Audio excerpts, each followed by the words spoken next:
If your wife smirked and said real men do not need DNA tests, then laughed in front of her friends, what would you put inside a gift bag so small, so lawful, and so undeniable that her smile dies mid-breath and the whole room goes quiet?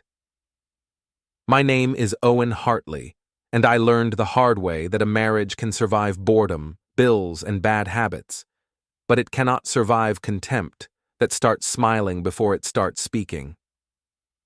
I was standing in our living room with a half-wrapped box on the coffee table, the kind of box you buy when you still pretend surprises can fix what everyday life has already cracked, and my wife, Celeste, was leaning on the doorway with that relaxed posture she used when she wanted to look harmless while she sharpened a blade. The topic had started small, like most disasters do, with a casual mention of a friend who had done a DNA test for peace of mind, and it should have ended there.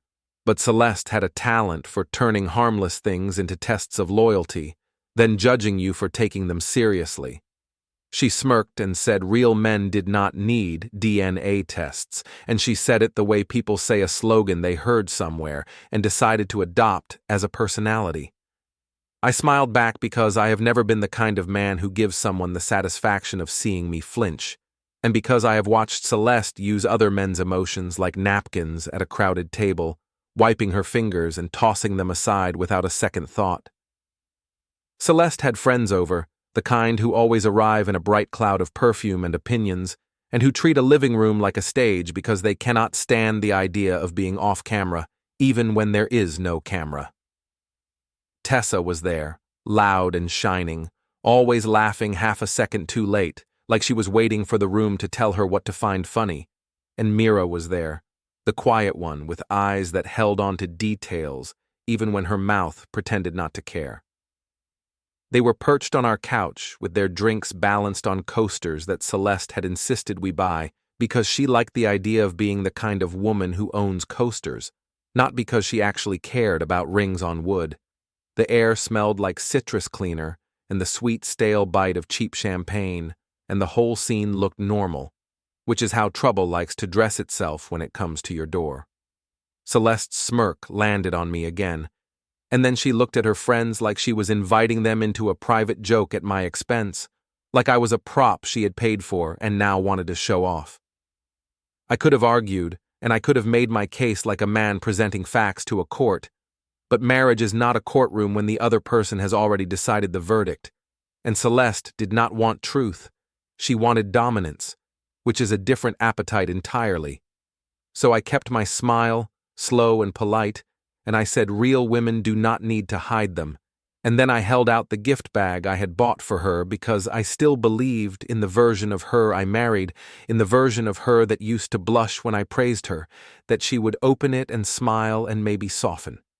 The bag was small, matte black, the kind you use when you want the contents to look expensive even if they are not, and I felt the eyes of her friends flick toward it like the bag itself had a heartbeat. Celeste laughed, too bright and too easy, because she always laughed first when she sensed a threat, and she reached out with a careless motion as if she was taking a tip from a waiter.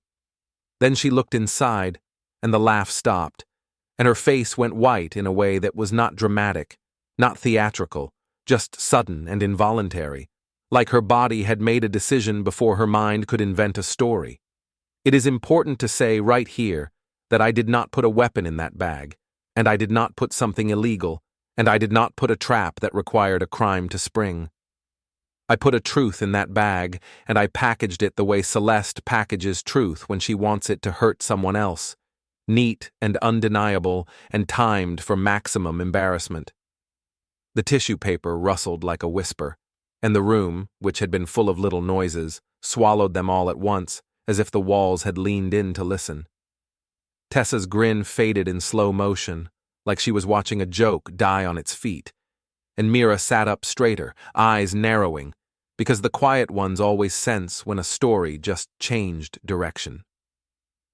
Celeste's fingers tightened around the paper inside the bag, and I watched her try to reassemble her mask, piece by piece, like a woman rebuilding a house after a storm, but the damage was already visible. If you are hoping for a confession right there, in front of the couch with her friends watching, you do not understand Celeste.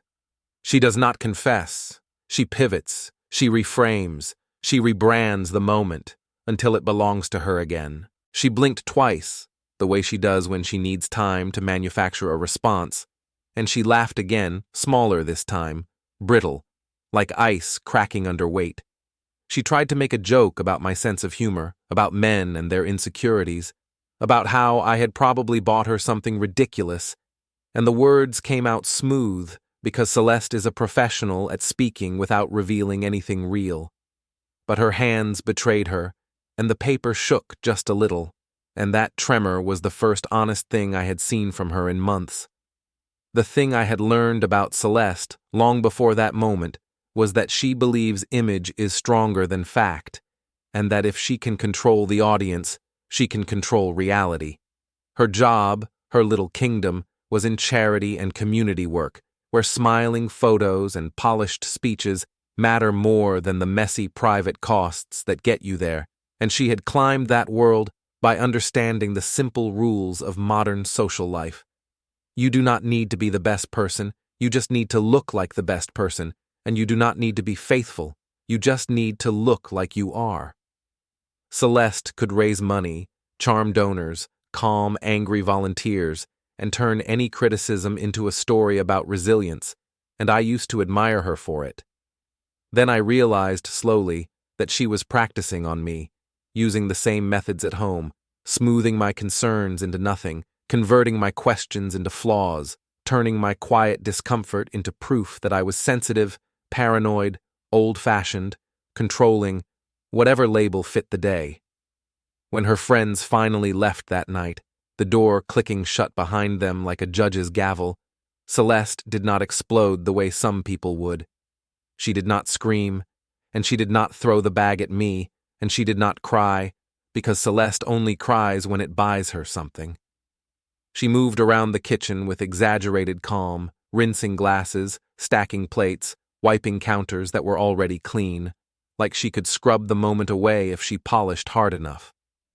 I leaned against the doorway and watched her, and I felt something strange settle in my chest, not rage, not heartbreak, but clarity, the cold kind that comes when you finally accept that the person in front of you is not confused, not misguided, not temporarily lost, but fully aware and fully committed to the version of life that benefits them.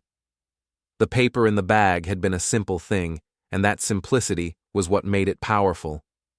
It was not a DNA test result, not yet, because I had not even taken one, and I was not trying to accuse her of something as dramatic as a switched baby in a hospital, because I live in the real world where betrayals are usually smaller, more ordinary, and therefore more common.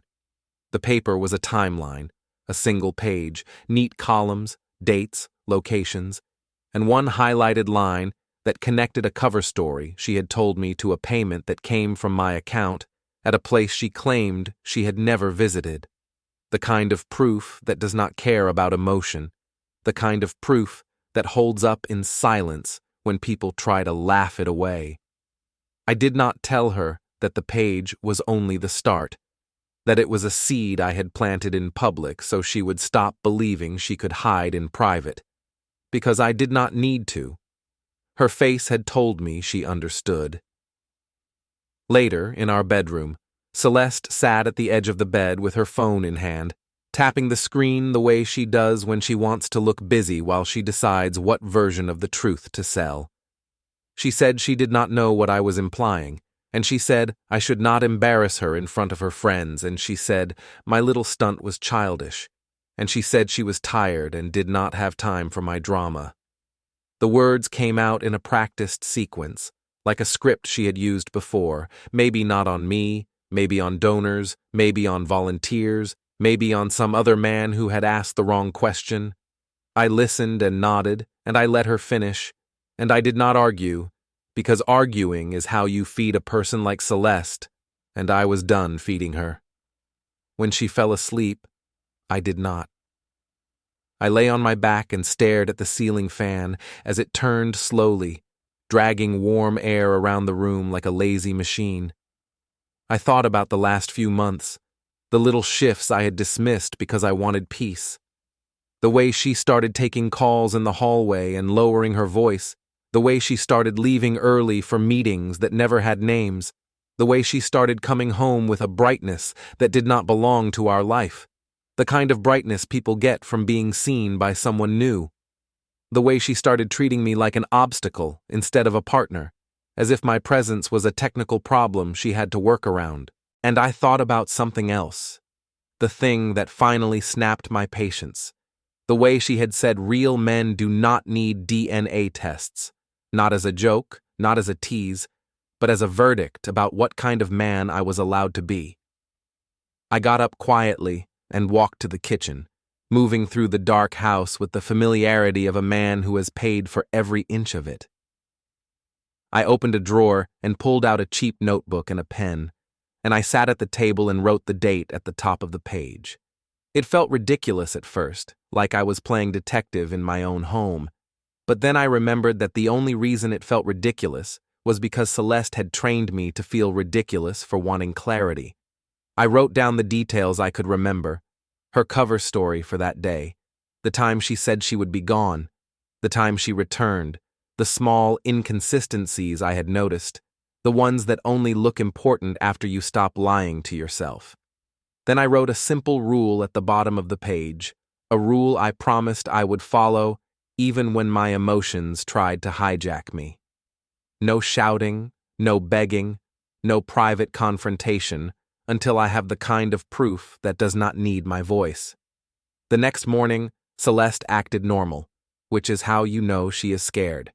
She made coffee, she asked if I wanted eggs, she kissed my cheek with a light, careful touch, like she was testing the temperature of the room with her lips. She mentioned a planning session for an upcoming charity gala and said she might be late, and she said it the way she always did, casual, bored, as if her schedule was a weather report, not a series of decisions. I nodded and said fine, and I watched her eyes, because eyes tell you what mouths cannot. For a fraction of a second, she looked at my hands as if she expected them to be clenched, as if she expected me to be angry. When she saw I was calm, she looked unsettled, because Celeste knows how to manage anger, but she does not know what to do with a man who stops offering it. After she left, I stood in the quiet kitchen and listened to the house settle. Somewhere outside, a neighbor's dog barked, a car door slammed, the ordinary sounds of a world that keeps moving even when yours starts to crack. I picked up her coffee mug and washed it, slow and deliberate, because I wanted my hands steady. Then I walked to the living room and picked up the gift bag from the side table where she had dropped it, and I removed the empty tissue paper, and I looked at the single-page timeline I had printed, the one I had highlighted, the one I had folded neatly so it would fit. I smoothed it flat on the table and stared at the lines like they were a map, because they were. They were a map of her lies, and maps are useful, not because they show you where you are, but because they show you where you can go next. I did not need to hack anything, and I did not need to follow her like a shadow, and I did not need to turn myself into a man I would not respect. Celeste lived in a world full of public moments, shared calendars, invoices, check-ins, and witnesses who do not care about romance, only about what they saw and when they saw it. If she wanted to build her life on image, then I would dismantle it with timestamps, because timestamps do not get flustered, and they do not feel guilty, and they do not accept excuses. I opened my notebook again and wrote down the first item in what I called, with a small private smile, my evidence ledger. A lock screen preview I had seen the night before, a glimpse of a calendar header, and a name that did not belong in our home, gone in seconds, but still enough to anchor my suspicion to something real. That was the beginning, and beginnings are always quiet, because the loud part comes later, when the truth has enough weight to bend a room. If you want to understand why I did what I did next, you have to understand the kind of man Celeste thought I was, because she built her choices on that assumption, and people like her rarely survive the moment their assumptions fail. Celeste believed I was polite to the point of weakness, stable to the point of boredom, and too concerned with looking reasonable to ever do anything bold in public. She believed I would sulk privately, maybe complain to a friend, maybe ask for reassurance, maybe accept a half-truth as a compromise, because compromise is what good husbands do, and Celeste loved the idea of a good husband the way she loved the idea of charity, as a concept that makes her look better when she stands beside it. She also believed I feared embarrassment, because she fears it, and she assumes everyone else is built from the same fragile material. That is why she had laughed when she looked into that gift bag, right up until the moment she did not. I went to work like normal that day, answered emails, nodded through meetings, smiled at the right times, and pretended my life was not quietly reorganizing itself around a new mission. The trick was not to become a different person, not to start acting like a villain in my own story, because that is how you lose control, by trying to match the chaos you are facing. I stayed myself, calm, careful, observant, but inside, I made a shift I had avoided for too long. I stopped treating my marriage like a sacred thing that could not be examined, and I started treating it like a claim that needed evidence, because Celeste had turned love into a negotiation and loyalty into a performance, and I was done applauding. That evening, I returned home a little earlier than usual and found the house empty, which should have felt like peace, but instead felt like a stage between acts.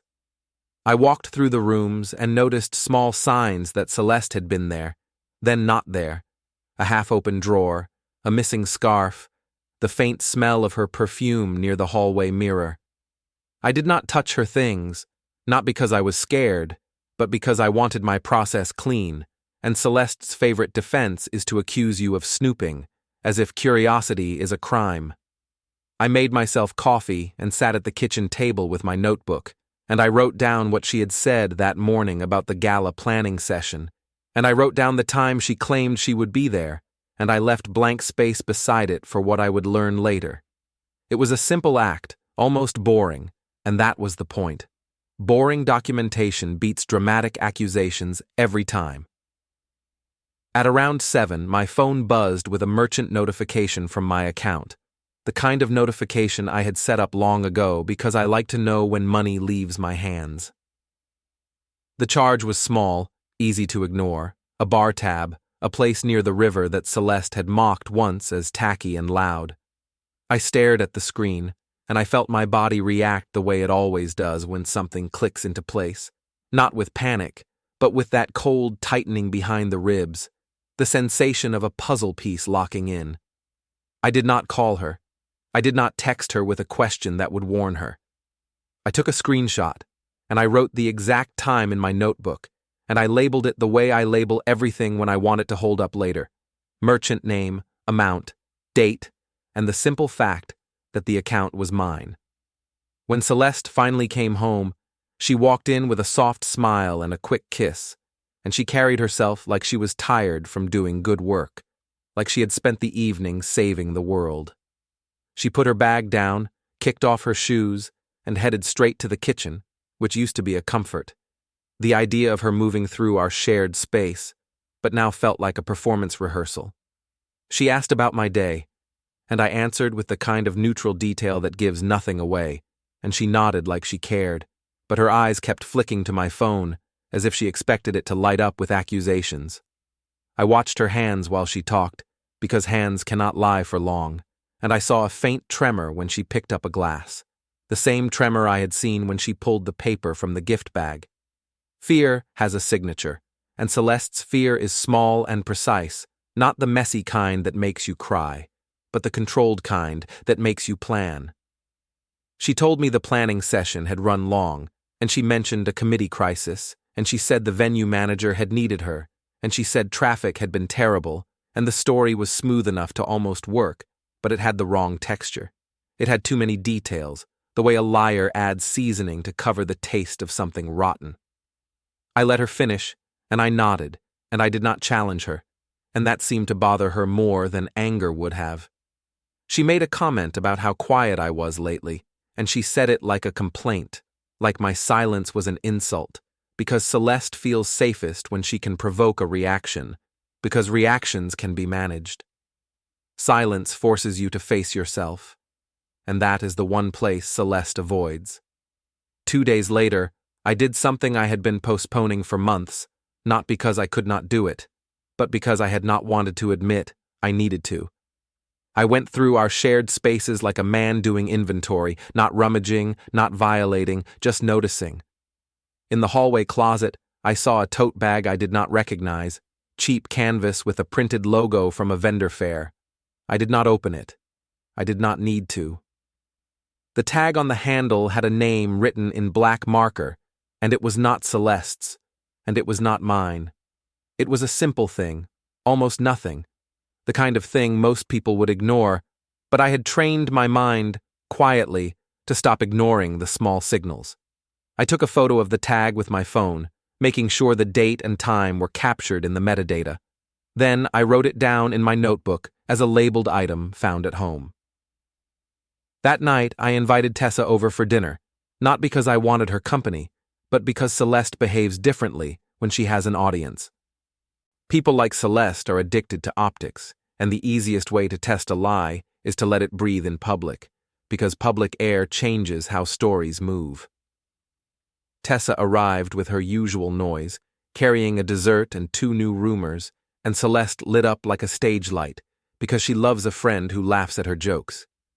Mira did not come, which made the room simpler, and simplicity is useful when you are building a trap. I cooked, I poured wine, I made small talk, and I watched Celeste's timing, her posture, the way she referenced her committee without naming anyone, the way she mentioned Grant once as if he was an abstract role, not a person, the way her eyes slid away when she said the name. At dessert, I asked a question that sounded like concern and felt like nothing, because the best questions are the ones people do not realize are weapons until later. I asked what time the planning session had started because I wanted to understand how late it had run, and Celeste smiled and gave me a specific time.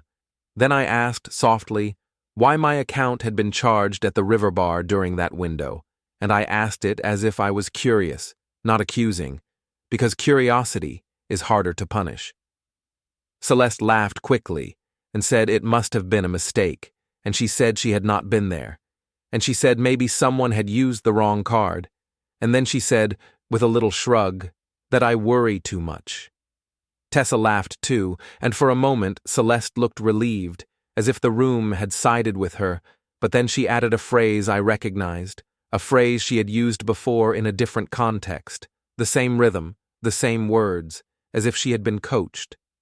That was the moment the story tilted, because I heard it the way a professional hears a repeated line, the way an editor hears a recycled sentence, the way a judge hears a rehearsed answer. I did not say anything about the phrase because you do not alert someone to the exact place you are aiming. I nodded, smiled, and moved the conversation on, letting Tessa fill the space with jokes, while I wrote the phrase down later in my notebook, word for word, as evidence of scripting. The midpoints of stories are rarely explosions. They are often the quiet recognition that you are not dealing with a mistake, but with a system, a practiced routine designed to keep you confused. After Tessa left, Celeste followed me into the kitchen and asked, in that careful tone she uses when she wants to sound reasonable, why I would bring up money in front of her friend. She said it was inappropriate, and she said it made her look bad, and she said I should respect her. Respect, for Celeste, means obedience with a smile, and I had finally stopped offering that. I told her I had only asked a question, and I said it the way she says things when she wants to downplay harm, calm, and flat. She stared at me for a long moment, and in her eyes I saw calculation, not love, and that was the real betrayal, the realization that she was not fighting for us. She was fighting for her position. That night, I opened my phone and scrolled back through my own messages, not hers, not because I was invading anything, but because the easiest proof often lives in your own devices, waiting for you to stop being polite. I found 2 separate moments where Celeste had texted me apologies for being late, and the texts were nearly identical, Same wording, same little punctuation choice. The kind of choice people do not make the same way twice unless they are copying from somewhere.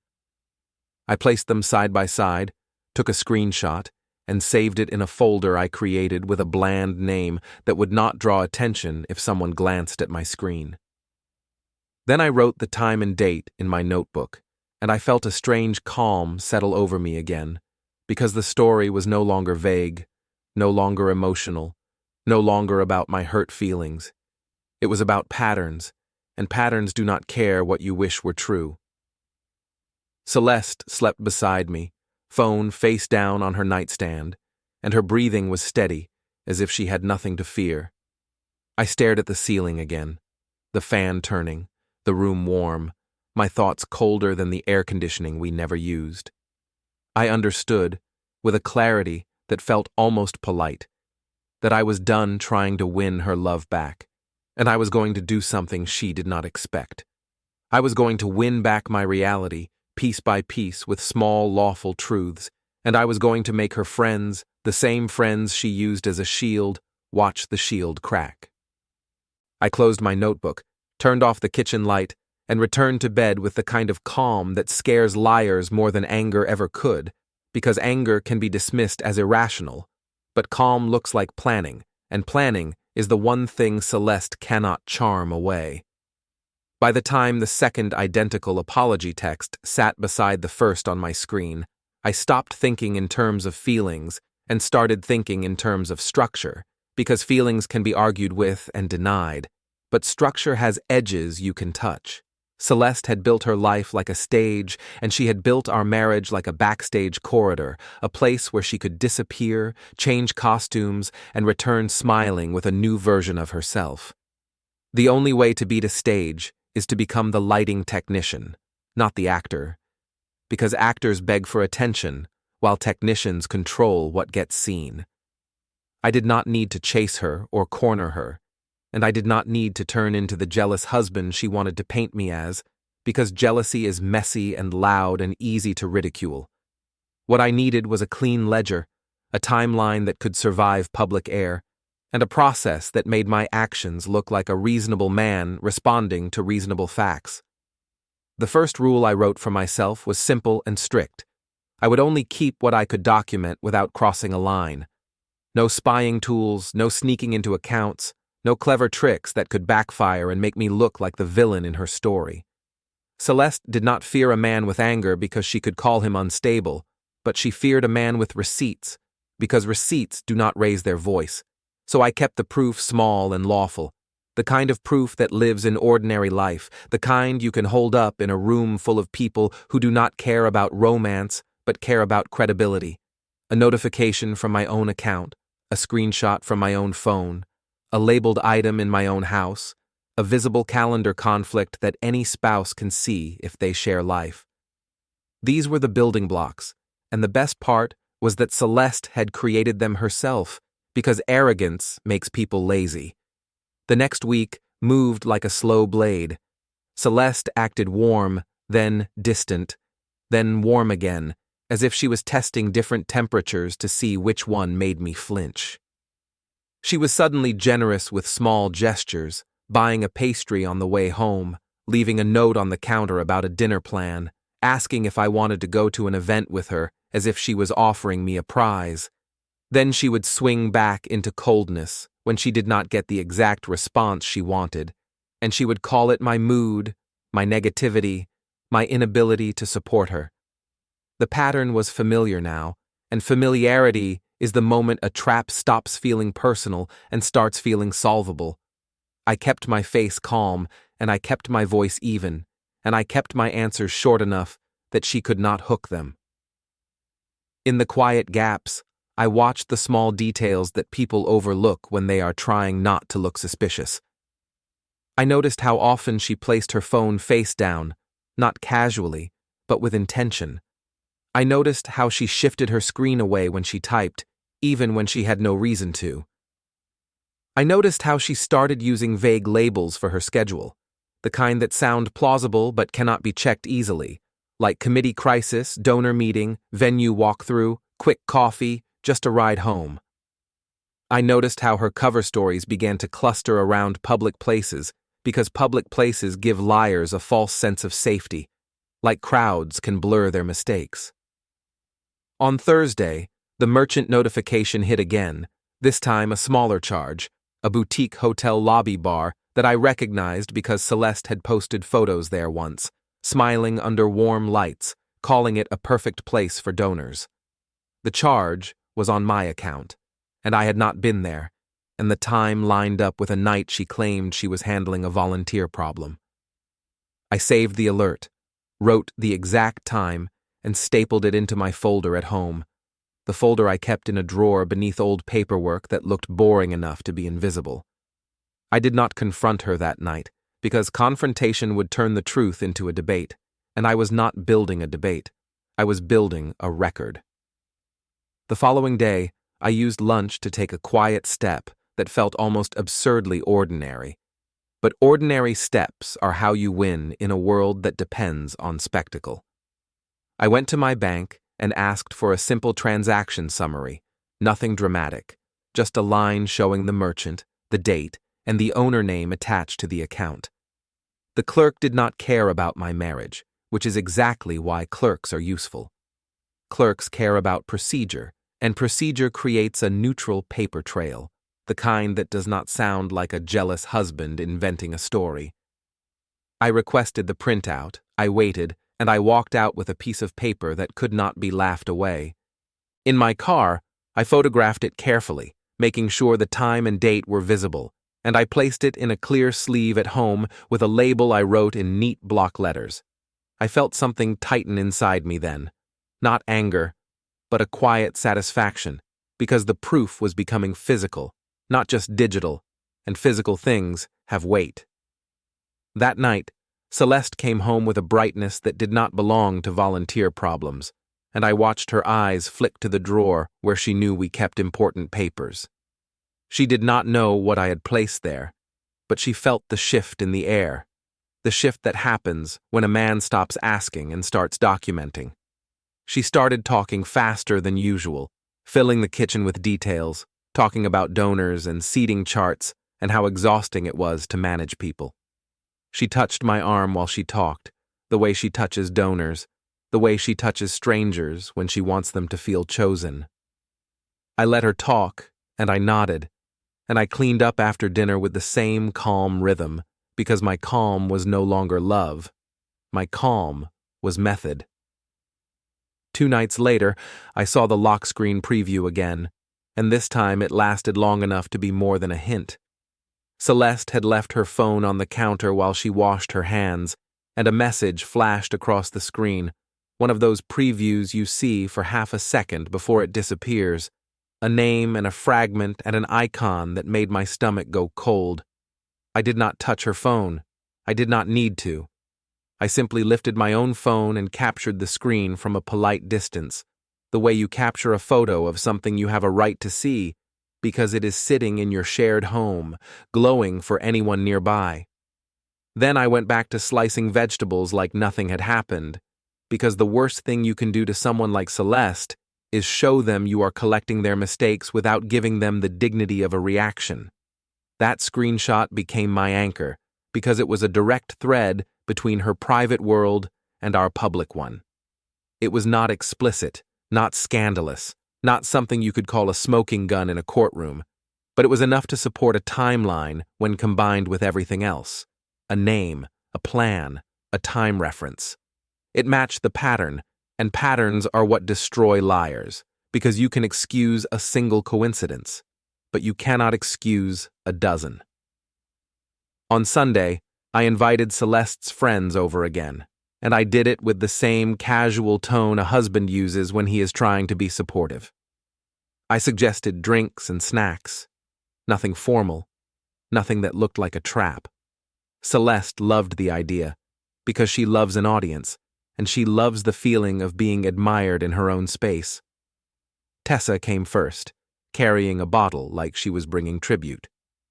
Mira arrived later, quiet, attentive, eyes scanning the room the way people scan for exits when they do not fully trust the host. Celeste wore a soft sweater and a perfect smile, the kind of outfit that signals innocence, and she moved through the room with practiced warmth. If a stranger walked in, they would have thought we were fine. I waited until the moment was right, until the room felt settled, until laughter had filled the space and made everyone comfortable, because comfort makes people careless. Then I asked about the gala again, the big one coming up, the one Celeste had been talking about, like it was a coronation. I asked who was handling vendor coordination, because vendors are where money and access meet, and access is where stories get slippery. Celeste said a name, then corrected herself, then said it did not matter, and Mira's eyes flicked up at the correction like she was bookmarking it. Tessa poured more wine and joked about how Celeste could seduce an ATM if she needed cash for a cause. Celeste laughed, and I watched her laugh, and I saw how quickly she checked the room to see if everyone was still with her. That constant checking told me more than any confession could. A little later, when the conversation turned to relationships in general, the way drunk friends always turn toward the topic they think they understand best, Celeste made a joke about insecurity, about men needing proof for everything, about how love should be enough. The joke was aimed at me, but it was dressed as a general opinion, because she likes to wound without taking ownership. The room laughed lightly, and I smiled lightly, and I said nothing, because I did not need to defend myself. I did, however, make one comment that sounded like a compliment and functioned like a pin. I said Celeste always had her story straight, that she never contradicted herself, that she could sell any idea to any room. She smiled at that, proud, because she is addicted to being praised for control. Then she started explaining her week again, and I listened with an ear tuned to repetition. When she told a story about being late because of a committee crisis, she used the same phrase she had used at dinner with Tessa earlier, the same rhythm, the same words, as if she was reading from a script in her head. Mira noticed too. I could see it, the tiny tilt of her head, the narrowing of her eyes. Mira did not laugh at that moment. Mira looked at Celeste like she was listening to a song she had heard before and realizing the chorus was recycled. When you are dismantling someone's social scaffolding, you do not need everyone to turn against them. You only need one person to start paying attention, because attention spreads. After everyone left, Celeste washed glasses again, wiping the counter again, polishing a surface that did not need polishing. She asked me why I was being strange, and she asked it with that careful tone, as if she was offering me a chance to apologize for my own suspicion. I shrugged and told her I was tired, because tired is an answer that does not invite debate. She stared at me for a moment, then left the room with her phone in hand, and I heard the bedroom door close. A few minutes later, I heard her walking again, the pacing of a person trying to decide whether to attack or retreat. Celeste hates uncertainty, and I was feeding her a steady diet of it. The next day, I did something small that felt like a turning point. I wrote down her latest cover story in my notebook, word for word, like a quote in a report. Then I placed it beside the bank printout, beside the merchant alert, beside the lock screen screenshot. I compared them like a mechanic comparing worn parts, and I saw the fit, the alignment of times that made her story impossible. It was not one big dramatic lie. It was a series of small lies stacked like cheap furniture, and the moment you tap one leg, the whole thing wobbles. That wobble was my advantage, because Celeste's power depended on people believing she was smooth and in control. If the room started seeing her as sloppy, the way you see a magician after you notice the trick, she would lose her grip on the narrative. My plan was not to punish her with violence, and it was not to destroy her with gossip alone. My plan was to let her own choices create documented consequences that could unfold within 30 days, consequences that would be professional and social and civil, the kind that leave someone standing outside their own life wondering how it fell apart so fast. I did not know everything yet, and I did not need to. I only needed enough to make the next step inevitable. That is how you win against someone who thrives on chaos. You stop chasing the whole truth, and you start building a chain of smaller truths that cannot be broken. The moment you decide to stop begging for honesty, you begin to see how much of your life has been structured around protecting someone else's comfort. I had been protecting Celeste's comfort for years, smoothing over her moods, ignoring her sharper comments, taking the blame when she wanted a scapegoat, because I believed that stability was love. Celeste, meanwhile, had been using stability like a stage curtain, hiding behind it while she performed elsewhere. Once I stopped protecting her comfort, the house felt different, as if the walls had shifted slightly, revealing the seams. It was not that I suddenly hated her, it was that I finally saw her. I started waking earlier than usual, not to follow her, not to watch her through shadows, but to collect my own thoughts before she filled the air with hers. In the early morning, the house was quiet enough that my mind could stay clean. I would sit at the kitchen table with coffee, open the notebook, and write down what I knew and what I did not. I made a simple timeline across the top of a page, days and times, and I placed her stated schedule on one line and my evidence on another line. The gaps between those lines were where the truth lived. Celeste's life had become a series of gaps. One Tuesday, the gap widened in a way that felt almost generous. Celeste told me she had an important venue walkthrough that evening, and she said it with the seriousness of someone announcing a medical appointment, like I should respect the gravity. She dressed carefully, hair perfect, perfume fresh, the kind of preparation that does not match a dull logistics meeting. Before she left, she kissed my cheek and said she might not have signal inside the venue, and she said it like a preemptive excuse, which it was. I nodded, wished her luck, and watched her walk out the door like she was stepping onto a different stage. An hour later, my phone buzzed with another alert, a small charge from a parking garage near the river. The amount was small enough to ignore, but the location was loud. It did not match the venue she had described, not even close. I took a screenshot of the alert, wrote the time down, and then did something I had been waiting to do for days. I went to the hallway closet, pulled out the tote bag with the vendor fair logo, and examined it without opening it, just enough to see the event tag again. The name on the tag was still there, black marker, casual handwriting, like someone had labeled a prop. I photographed it again, this time beside that day's newspaper, because I wanted the image to carry its own timestamp if anyone ever tried to argue metadata. It felt almost ridiculous, staging a photo like a man in a low-budget investigation, but I reminded myself that the only reason it felt ridiculous was because Celeste had convinced me that wanting proof was an insult. In reality, proof is the most respectful response to deception, because it treats deception as real, not as a misunderstanding. When Celeste came home that night, she was in a good mood, which was how I knew she had been seen. She talked about the walkthrough with an easy rhythm, naming a few details that sounded plausible but were too polished, like she had rehearsed them in the car.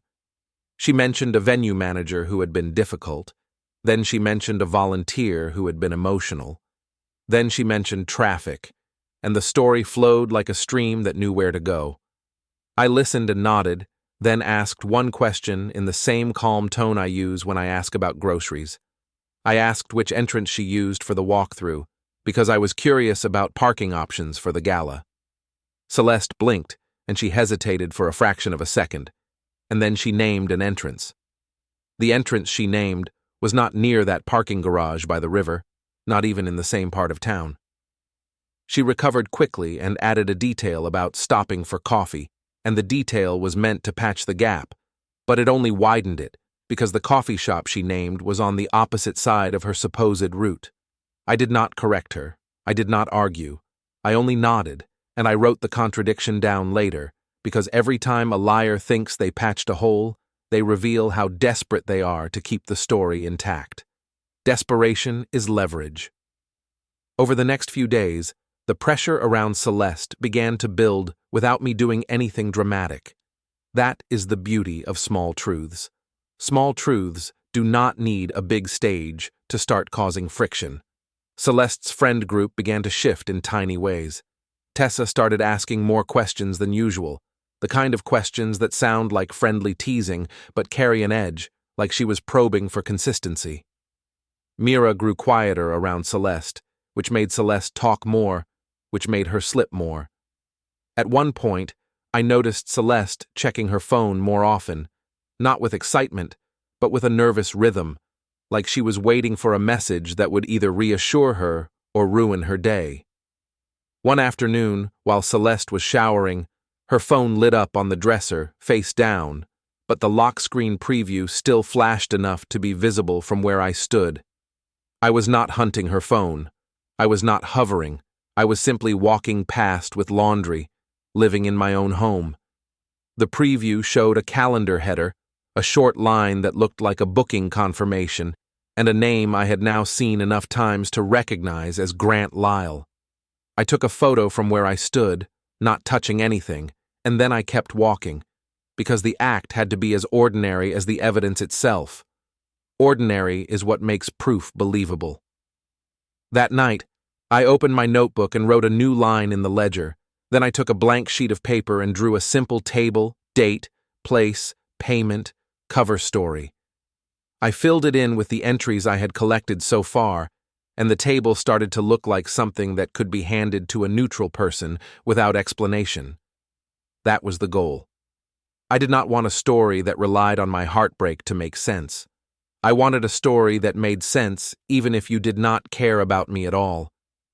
The next step was institutional, and institutional steps terrify people like Celeste more than emotional ones, because institutions do not care how charming you are when the paperwork is clean.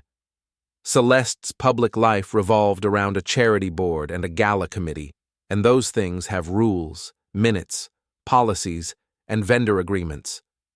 She used those structures to control others, but those same structures could be used to control her if the right facts landed in the right hands. I did not need to accuse her of adultery in an official setting, because official settings do not punish adultery as a concept. Official settings punish conflicts of interest, misuse of funds, and boundary violations that threaten reputations. Celeste's affair, if it was what I believed it was not only personal betrayal. It was a professional risk if it involved vendors, donors, and image management. I arranged a casual meeting with Nina Voss, the board secretary, under the excuse of wanting to clarify some seating arrangements and sponsor details, because I had attended enough events to know how these committees work. Nina was efficient, dry, and tired, the kind of person who survives social worlds by refusing to be impressed. She did not flirt with drama, and she did not reward emotional outbursts. She rewarded clear paperwork and direct questions. When I met her in the charity office lobby, I wore neutral clothes, carried a plain folder, and kept my expression calm, because I wanted her to see me as a person solving a procedural issue, not a husband staging a revenge show. Nina asked what I needed, and I told her I had concerns about a vendor coordination detail that could create reputational risk at the gala.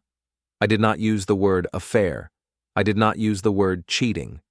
I used the words that matter in committee language, conflict, documentation, and policy alignment. I asked what the process was for submitting documented concerns to be recorded as received, not because I wanted to weaponize the minutes, but because I wanted the minutes to function the way minutes are supposed to function, as a record of what was presented and when.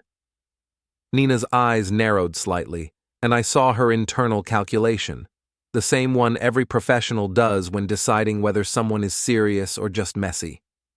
I placed my folder on the desk and opened it to show a single page, not the whole stack, just the table I had created, dates, places, payments, cover stories.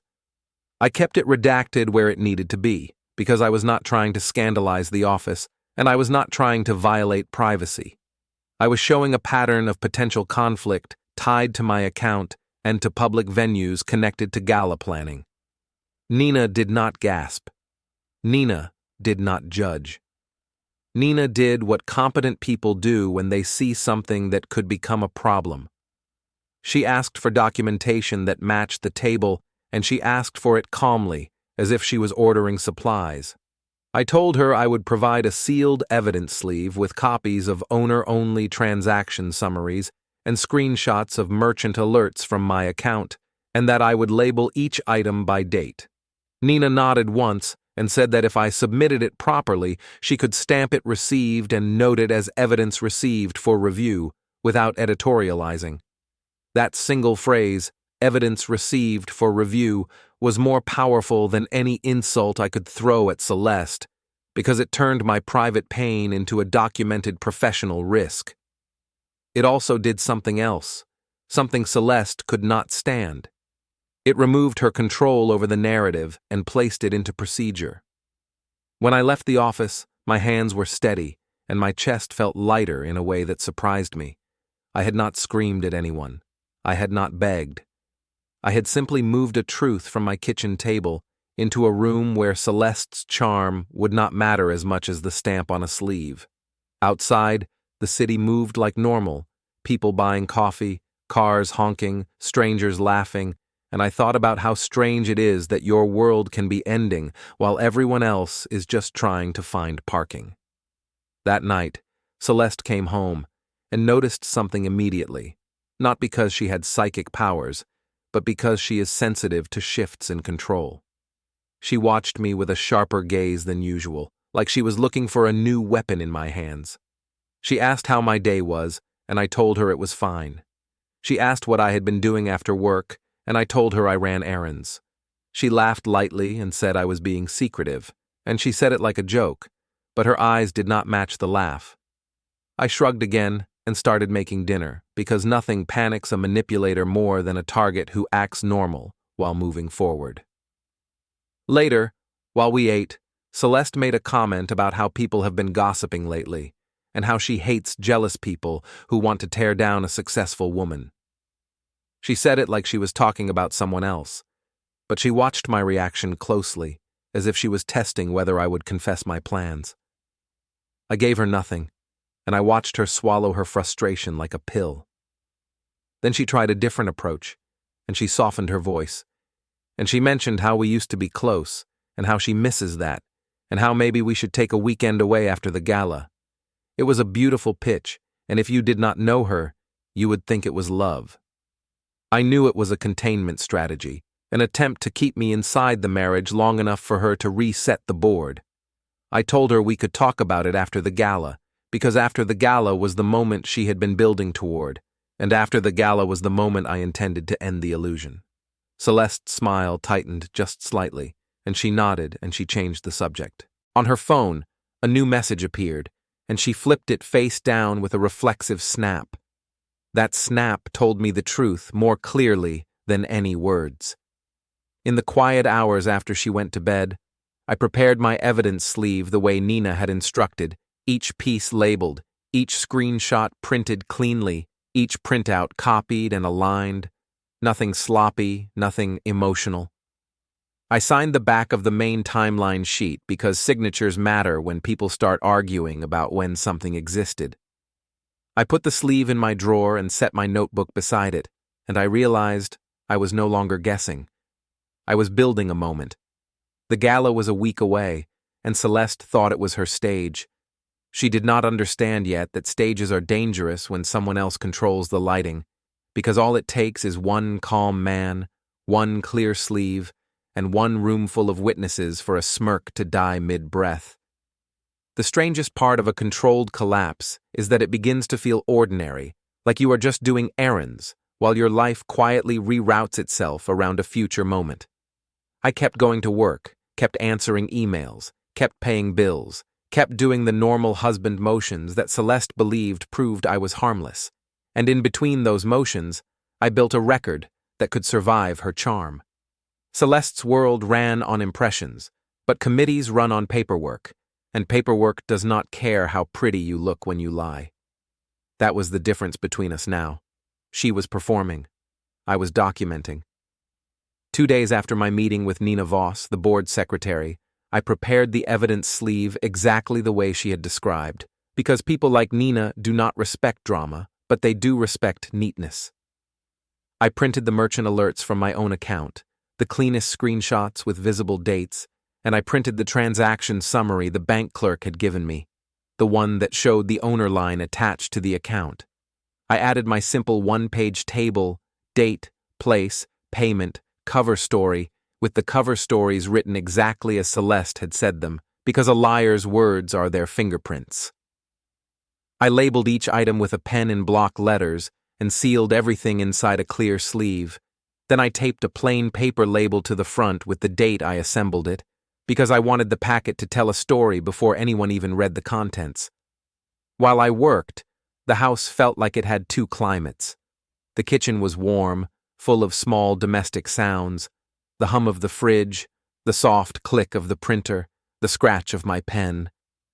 The bedroom upstairs felt cold, even with the heat on, because it carried Celeste's presence, that slick perfume, and that sense that she was always somewhere else. I kept my breathing steady and my thoughts clean because sloppy emotions lead to sloppy choices. I was not building a weapon. I was building a timeline. Celeste came home while I was sliding the last page into the sleeve, and I did not hide it.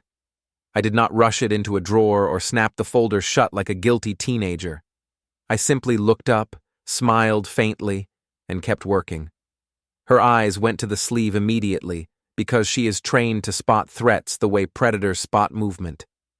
She asked what I was doing in that breezy tone she uses when she wants to make the question sound innocent, but her shoulders were tense, and her smile had that thin edge that appears when she is afraid of losing control in front of me. I told her I was organizing paperwork. It was the plain truth, and the plainness of it seemed to irritate her more than an accusation would have. She made a joke about me turning into an accountant, and she laughed a little too loud, because loudness is what she uses when she wants to drown out discomfort. I shrugged and said, I like knowing where things are. That was all. No argument, no confrontation. Just a quiet man filing his life. Celeste walked upstairs to change, and I heard her footsteps slow near the bedroom door, as if she was pausing to decide whether to come back and pick a fight. She didn't. She came down 5 minutes later in gym clothes, grabbed her bag, and announced she was meeting the committee for a quick check-in. The words sounded casual, but her eyes flicked to the sleeve again, then away, like she was afraid the paper might bite her. After she left, I placed the sealed sleeve in a plain folder. Then I put the folder into a tote bag that looked like work stuff. I drove to the charity office at a time I knew Celeste would not be there, because I did not want the first official movement of this record to happen in a hallway argument. I wanted procedure. I wanted neutral hands. I wanted to move the truth into a place where Celeste's smile was less useful than a stamp. Nina met me in a small meeting room near the lobby, the kind with cheap chairs and a water dispenser that always tastes like plastic. She did not offer me comfort or sympathy because she wasn't that kind of person, and I respected her for it. She asked for the sleeve, and I handed it across the table with both hands, steady, like it was a document and not a grenade. Nina examined the label, flipped through the contents without rushing, and nodded once, the kind of nod that means, yes, this is real, and yes, this will cause trouble. Then she did something that felt like the click of a lock. She stamped the sleeve received, wrote a date, and made a note in a logbook. The stamp was not dramatic. It was not loud. It was just ink pressed into paper. But in that moment, the truth stopped belonging to my kitchen and started belonging to a process. If Celeste wanted to fight it, she would have to fight the record, not my emotions. Nina said she would note in the next board prep materials that evidence was received for review regarding vendor coordination risk, and she said it in the same tone you use when you say you will forward an email. No judgment, no gossip, just procedure. I thanked her, and I left, and my hands remained steady the whole time, which felt like a small miracle. On the way back to my car, I saw a volunteer I recognized from one of Celeste's events, a woman with tired eyes and a lanyard full of badges from past fundraisers. She nodded at me politely, then hesitated, then said she hoped everything was okay with Celeste, because Celeste seemed stressed lately. The words were gentle, but the subtext was clear. People were noticing. That alone was pressure. I went home and kept my day normal. I made dinner, I cleaned the counter, I put the trash out. I refused to act like a man who had just lit a fuse. Celeste came home later than she said she would, and she was in a mood that looked like calm, but tasted like panic.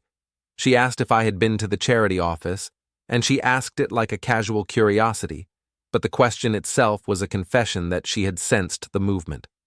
She would not ask if she felt safe. I told her I had been out for errands. That was true. She stared at me a moment longer than usual, then looked away and started telling me about her day in a rush, piling up details like sandbags. She said the gala was becoming complicated, that vendors were asking for last-minute changes, that donors were sensitive, that the board chair was anxious, that everyone expected her to be perfect. She delivered this complaint like a martyr, and she watched my face for the right emotional response, the reassurance, the praise, the promise that she was still adored and safe.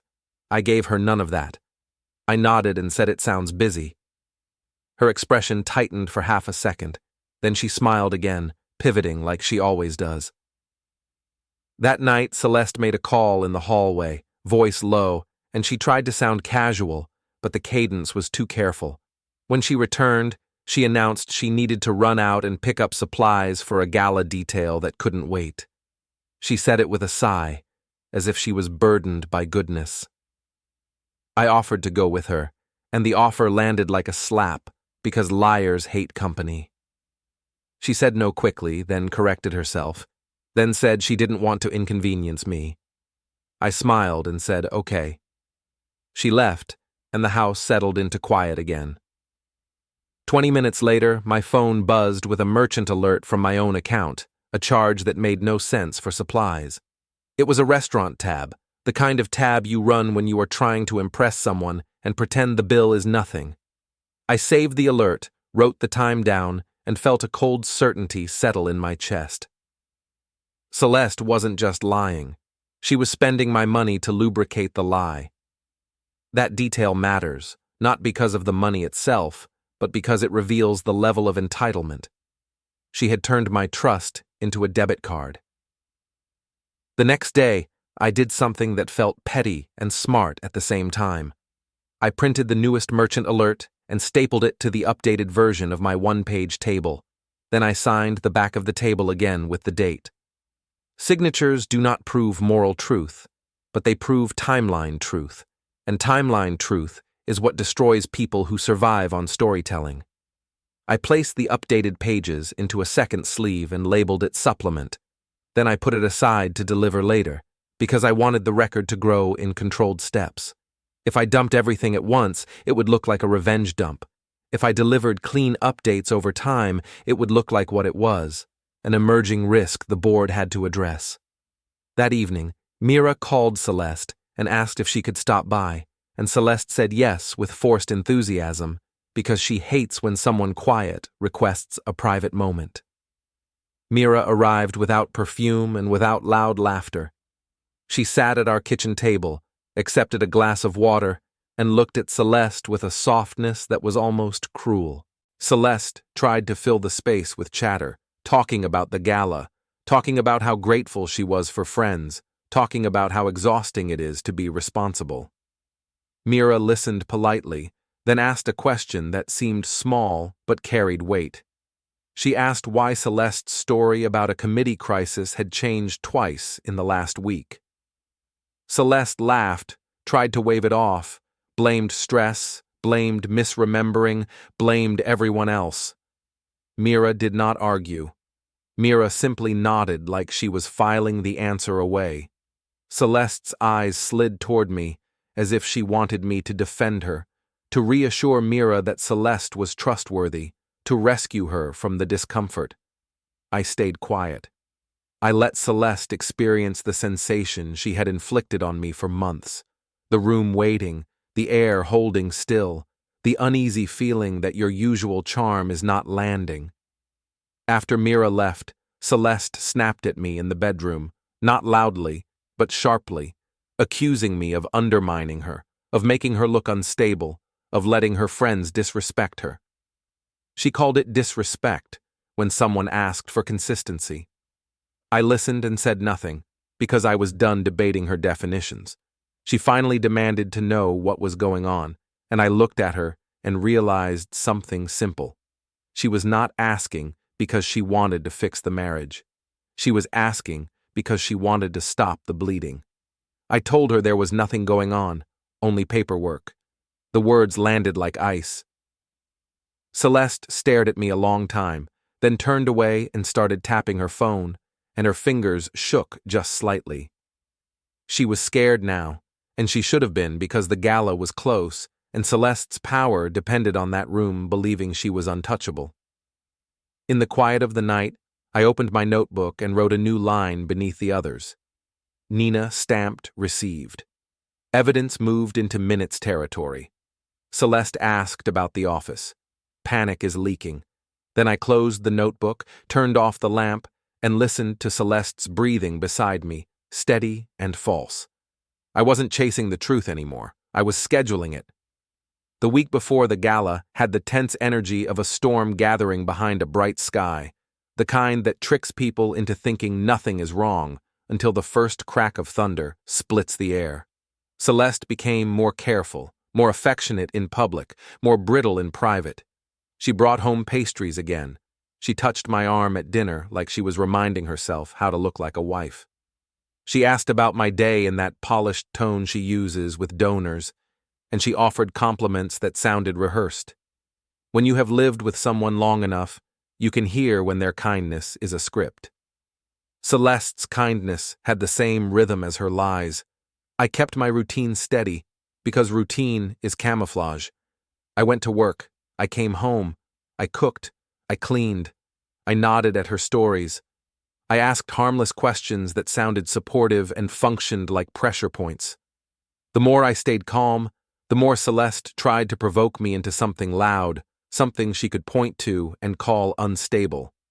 She made comments about men who cannot handle successful women. She teased me about being obsessed with details. She hinted to friends that I was stressed, that I had been acting strange, that I might need a vacation. She was pre-framing me, building a narrative where my future actions would look like paranoia instead of response. The problem for Celeste was that my actions were not private anymore. Procedure had begun. Nina's stamp existed. The board secretary's logbook existed. That meant if Celeste tried to paint me as irrational, the record would sit there quietly and disagree. Liars hate quiet disagreement. 3 days before the gala, Celeste came home and casually mentioned that Grant Lyle would be on site as a vendor point person for the evening. She said his name like it was a neutral fact, like she was saying the caterer's name or the florist's name. She watched my face carefully when she said it, like she was trying to measure what I knew. I kept my expression neutral and said that sounded efficient. Celeste's eyes narrowed slightly. Then she smiled and moved on. She did not know yet that the late twist I was building did not require romance to be proven.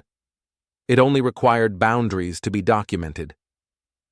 That afternoon, I returned to the bank and requested a fresh printout for the new charge, again, owner only, again clean. The clerk recognized me from before, not as a man with a marital crisis, but as a customer with a pattern of requesting records. That was useful, because patterns build credibility. I obtained the transaction summary, thanked the clerk, and photographed it outside in my car where the light was good. I placed it into the supplement sleeve, labeled the date, and prepared it for delivery. Then, instead of going home, I drove to a quiet office building where mediators worked, because my plan was not just public humiliation. My plan was controlled consequences. I booked a mediation session, nothing dramatic, simply a scheduled appointment to discuss separation terms if necessary. I did it because I wanted a documented step that showed I was proceeding calmly, not impulsively, and because I wanted Celeste to understand that I was not bluffing. In that office, there were no bright gala lights, no friends, no social shields. There was only a receptionist, a calendar, and a confirmation email with a date and time.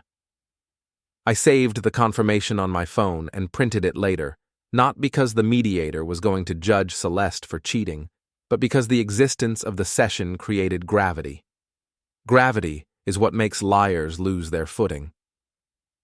That night, Celeste seemed to sense it. She asked if I was planning something, and she asked it with an edge now, the warmth drained. She tried a softer route first, mentioning how people admire us as a couple, how the gala was important, how it would look if we were not united. She was not asking about love, she was asking about optics. I told her the gala was her event, and she should enjoy it.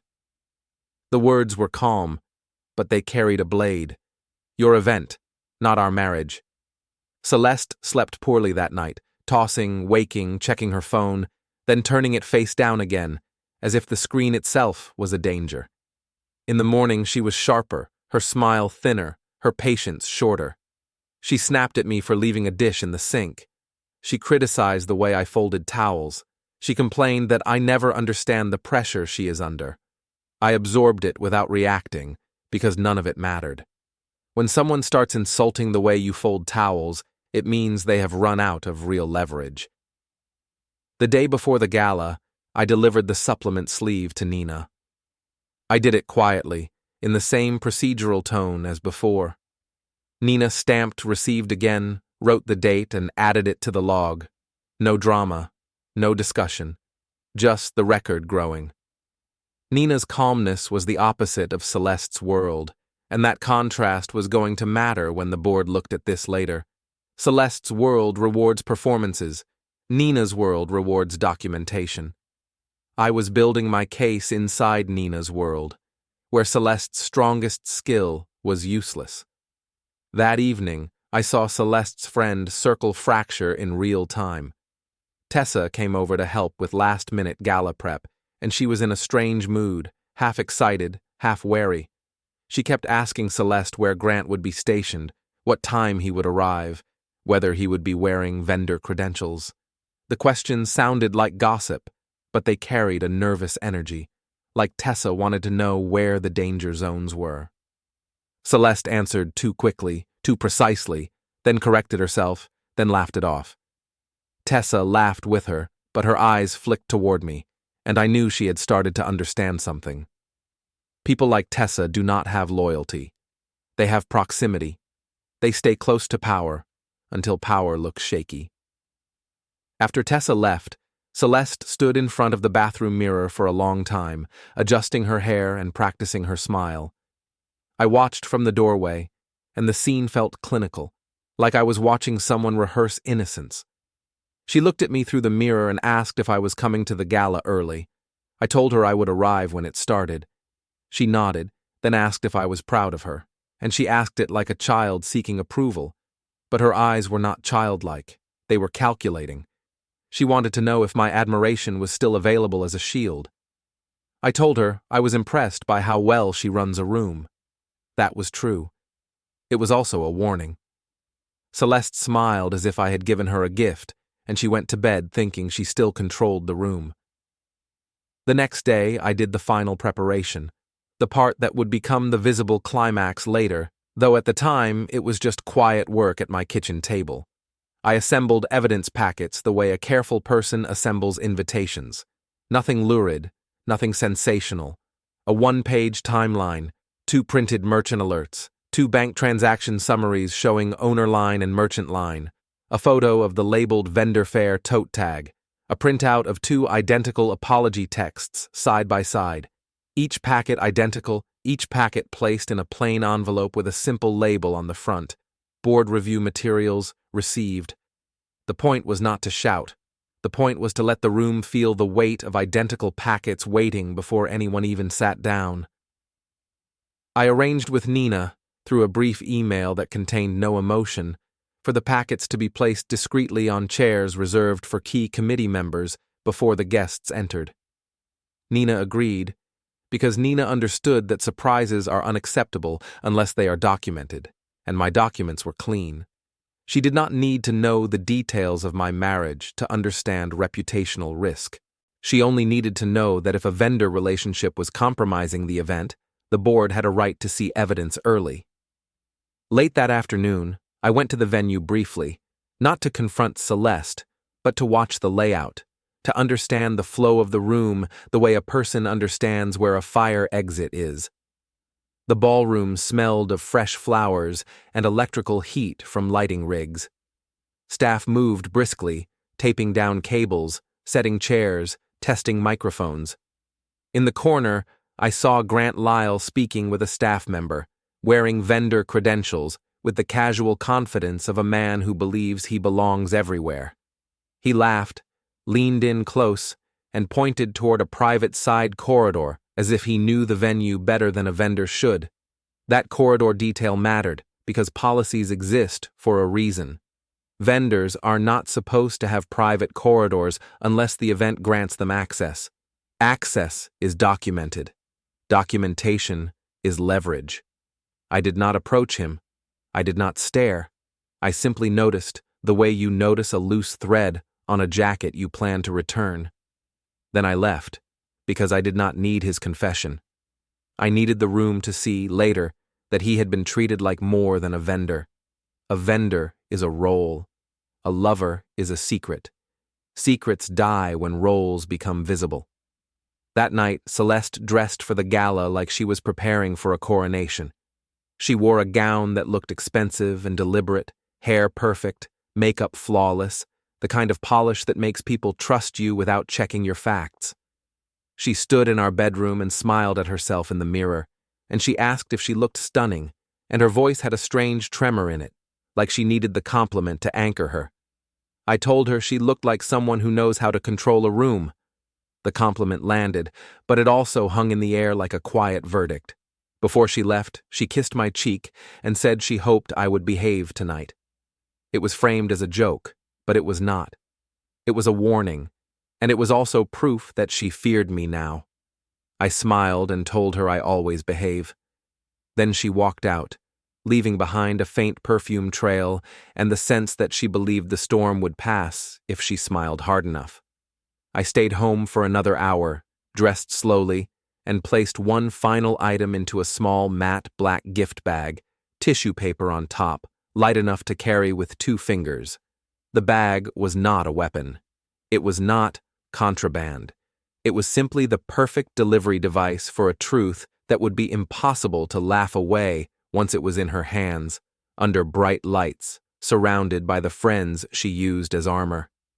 When I finally left for the gala, the city streets looked ordinary, and that was the last quiet moment Celeste would get.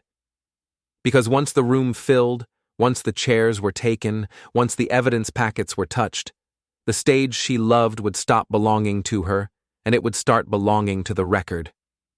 The drive to the venue felt like every other drive I had ever taken in that city, which was the lie that ordinary life tells you when it wants to keep you comfortable. The streets were full of headlights and tired commuters and people arguing with their radios, and none of them knew that a woman in a glittering dress was about to learn what it feels like when your own words come back dressed as evidence. I parked 2 blocks away because I did not want valet optics, and I did not want a familiar face doing me favors, not even by accident. I wanted my presence to be unremarkable until the moment it wasn't, because Celeste's entire advantage in life was her ability to sense the room early and shape it before anyone realized they were being shaped.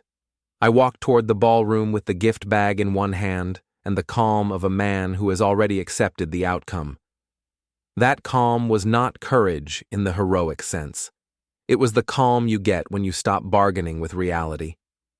The air outside had that winter edge, clean and sharp, and my breath looked visible for a second before it disappeared, like a small ghost trying to warn me.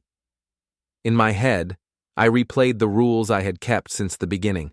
No shouting, no private confrontation that turns into a debate, no messy proof that requires my pain to be believed, no illegal access, no cheap tricks. Just documented facts placed into the kind of procedure Celeste could not charm.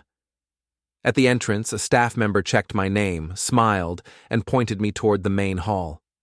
The lobby smelled like perfume, flowers, and warm lighting, that artificial scent of money being spent on appearances. I saw donors in dark suits, volunteers in matching lanyards, photographers moving like polite predators, always scanning for faces worth capturing. Somewhere beyond the doors, there was music playing low, the kind that makes people feel important without making them listen. I could feel the gala's energy, a collective agreement to pretend everyone was fine, successful, generous, faithful, whatever story the night demanded. I did not see Celeste immediately, and that was a relief because I wanted to enter as myself, not as her husband. I wanted the room to recognize me as a person in his own right, a man who belongs there without explanation, because explanation is how people get labeled. I moved through the crowd with slow patience, nodding at familiar faces, accepting small talk, letting people project whatever they wanted onto me. Several times I caught the subtle shift that happens when gossip is already in the air. People looked at me a half-second too long, like they were checking whether I looked angry, whether I looked broken, whether I looked like the story Celeste had been quietly planting about me. Tessa appeared near the bar, bright and nervous, talking too loudly to a donor's spouse. She saw me, and her laugh faltered, then resumed, like she had to remember how to behave around me now. She walked over with a drink in hand and a smile that looked like a sticker someone pressed on her face. She made a comment about how great the night was going to be, how Celeste had worked so hard, how everyone was excited. Her words were celebratory, but her eyes kept flicking to the gift bag like it was a bomb. That was the first real sign that my quiet work had done what it was supposed to do. The people closest to Celeste were already bracing for impact, and bracing changes how people react when the truth lands. Tessa asked, in a light tone that tried to sound casual, whether I had brought Celeste something special tonight. I told her it was just a small token, nothing major. The answer irritated her in a way that made me almost laugh, because Tessa lives for drama, and she cannot stand being denied a preview. She made another joke, something about husbands trying to compete with gala glitz. Then she drifted away, leaving behind the scent of her perfume and the faint sound of her heels tapping the floor like nervous punctuation. Mira was near a sponsor table, speaking quietly to Victor Sloan, the donor who loved the idea of clean reputations the way some men love the idea of clean hands. Mira's posture was stiff, her smile polite, and when she saw me, she nodded as if we shared a secret neither of us needed to name. She did not approach, and I respected her for it. Quiet people understand that the most powerful thing you can do in a tense situation is not interfere. You watch. You let the truth find its moment. I glanced toward the corridor that led to the administrative side of the venue, and I saw Nina Voss, the board secretary, moving with her usual efficiency, holding a clipboard and speaking to a staff member with the tone of someone who has no time for nonsense. Her presence steadied me, not emotionally, but strategically. Nina was the record. Nina was the stamp.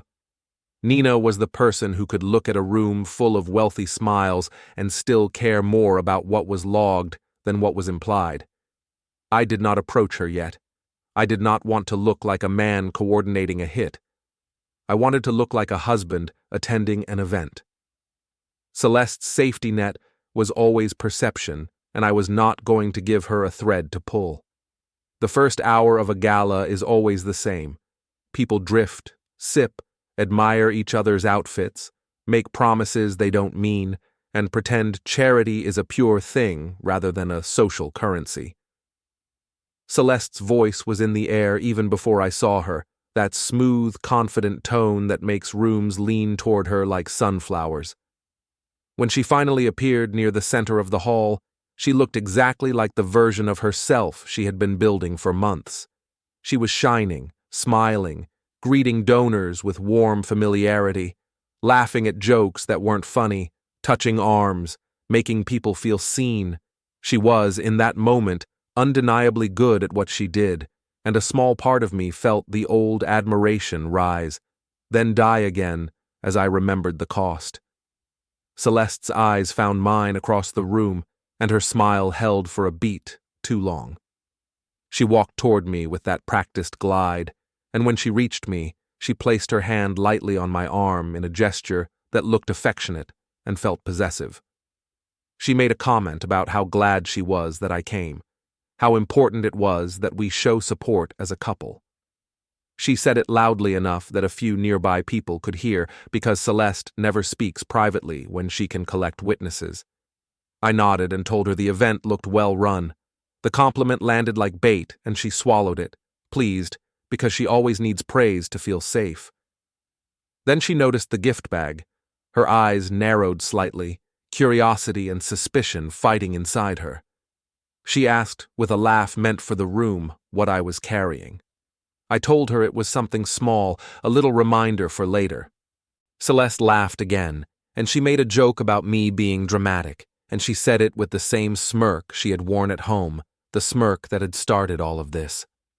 For a second, the world narrowed to the curve of her smile, and the memory of her face going white when she looked into that bag the first time. The difference now was that we were surrounded by people who mattered to her, people who fed her image, people whose approval kept her empire standing. Celeste leaned closer and lowered her voice, still smiling, and she warned me, without calling it a warning, that tonight was not the time for games. I could have felt threatened by that once upon a time. Tonight, it only confirmed what I already knew. She was afraid of me now, not because she loved me, but because she could not predict me. I stayed calm and told her I was not planning anything disruptive. That was true in the way a trap is true. A trap does not disrupt. A trap waits. Celeste's smile tightened, and she turned away to greet a donor who had approached, slipping back into performance like a woman changing costumes. I watched her, and I felt the tension in my body shift into focus. The storm was already in the room. It was just waiting for the lightning. I drifted toward the edges of the hall, away from the center, where the staff and committee members moved like quiet machinery. Near the entrance to the main seating area, I saw a cluster of chairs arranged for a short committee briefing before the formal program, the kind of briefing where the board reviews last-minute details and the facilitator keeps everyone on schedule. It was not a public stage, but it was not fully private either. People could see it. People could overhear. That was perfect, because truth needs witnesses, but it does not need a microphone. A staff member carried a stack of plain envelopes and placed them on the chairs with deliberate care, one on each seat, identical. My chest tightened slightly at the sight, not with fear, but with the weight of inevitability. Nina stood nearby, overseeing the placement, her face unreadable, her motions precise. She glanced in my direction, not as a friend, not as an ally, but as a professional, acknowledging a procedural step. That glance told me everything I needed. The packets were placed. The record was ready. Celeste's world was about to collide with Nina's world. I stayed back and let it happen. The committee members began to drift toward the chairs, board chair included, a few senior volunteers, a couple of sponsor representatives. They approached the seating with the casual confidence of people who believe the night belongs to them, and then they noticed the envelopes. I watched their faces shift as they realized these were not decorative programs. These were labeled materials. You can tell when a room recognizes paperwork. The jokes stop. The smiles become cautious. People start reading like their reputations depend on it, because in rooms like this, they often do. Celeste, still floating in the center of the gala, had not noticed yet. She was busy collecting admiration, busy polishing her image, busy feeding on the attention that had become her oxygen. Grant Lyle moved through the staff corridor with a vendor badge clipped to his jacket, laughing at something a server said, stepping too comfortably into spaces he should not have been in. He looked like a man who believed the night was safe. He did not know the floor beneath him had already been mapped. The facilitator, Malcolm Reeve, appeared near the committee chairs with a calm authority that suited him, the kind of man who can quiet a room without raising his voice. He greeted people, made a remark about timing, glanced at the envelopes, and then looked at Nina with a question in his eyes. Nina handed him one envelope and spoke briefly, quiet enough that I could not hear the words, but I could read the structure. Evidence received, review required, procedure engaged. Malcolm's expression shifted in that subtle way professionals shift when they realize they are about to manage something uncomfortable in public view. He nodded once, then gestured for the committee to sit, and chairs scraped the floor, a sharp sound that cut through the gala's soft music like a warning. The first envelope was opened, paper slid out, eyes scanned.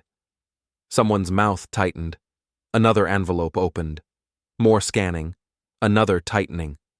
That is how consequence begins. Not with shouting, but with people realizing they cannot pretend they do not know something anymore. I remained where I was, not hidden, not lurking, simply present, watching the chain I had built begin to pull tight. Celeste had no idea yet. She was still smiling. That was the thing about her, and about people like her. They believe smiles are shields. They forget that shields only work if no one checks what is behind them. The first time I saw Celeste's smile falter that night, it happened not because she read a page, but because she felt the room's temperature change and could not explain it. People like Celeste are social predators. They don't need to hear words to sense danger. They feel it in the way laughter thins out, in the way eyes avoid theirs, in the way conversations start ending faster than usual. She was in the middle of a donor circle, speaking with that warm confidence she always used, and then she paused, head tilted slightly, as if she had heard a frequency only she could hear. Her gaze moved across the hall and landed on the committee area. She saw the chairs, she saw the envelopes, she saw the cluster of serious faces reading quietly instead of laughing and sipping. She did not know what the envelopes contained yet, but she recognized seriousness as a threat, because seriousness is the one mood her charm cannot dissolve quickly. Celeste excused herself from the donor circle with a bright smile, drifting toward the committee like a queen checking on her court. I watched her approach, and I felt the calm inside me harden into something sharper. Not hatred, not revenge for the sake of revenge. More like the cold satisfaction of watching a machine run exactly the way it was designed to run.